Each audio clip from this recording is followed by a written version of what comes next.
ഇന്ന് അവധി ദിവസമായതുകൊണ്ട് തന്നെ ധാരാളം സമയം എനിക്കുണ്ടായിരുന്നു. അപ്പോൾ ആ സമയം കൊണ്ട് നമ്മുടെ വീടൊക്കെ ഒന്ന് വൃത്തിയാക്കാൻ തീരുമാനിച്ചു. അങ്ങനെ കുറച്ചധികം വൃത്തിയാക്കാനുണ്ടായിരുന്നു. അങ്ങനെ കുറച്ച് ഡെക്കറേഷൻ വർക്കുകളും ഒക്കെ അതിൻ്റെ കൂട്ടത്തിൽ ചെയ്തു വെച്ചു. ആ സമയം കൊണ്ട് തന്നെ അമ്മ അടുക്കളയിൽ പണികളൊക്കെ ഒതുക്കുന്നുണ്ടായിരുന്നു. അതായത് ഇന്ന് അയിലയാണ് കിട്ടിയത്. അയില കറി വയ്ക്കുകയും വറുക്കുകയും ചെയ്തു.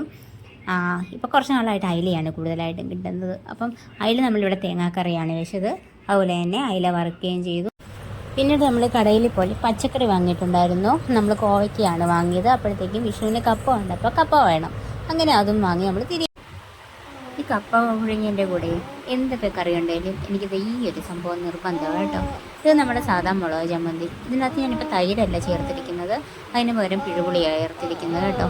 ഒരു അപാര ടേസ്റ്റ് തന്നെ കേട്ടോ. ആ സമയം കൊണ്ട് നമ്മുടെ കപ്പ എന്തായാലും റെഡി ആയിട്ടുണ്ട്. ഈ കപ്പ എന്ന് പറയുമ്പോഴത്തേക്ക് എനിക്ക് ആദ്യം ഓർമ്മ വരുന്നത് നമ്മൾ സ്കൂളിലൊക്കെ പഠിക്കുമ്പോഴത്തേക്ക് ഗാന്ധി ജയന്തി ഇടന്ന് തരത്തില്ലേ, ആ ഒരു കപ്പയുടെയും മുളകിൻ്റെയും ടേസ്റ്റ് നമ്മൾ എത്ര ഉണ്ടാക്കിയാലും കിട്ടാറില്ല.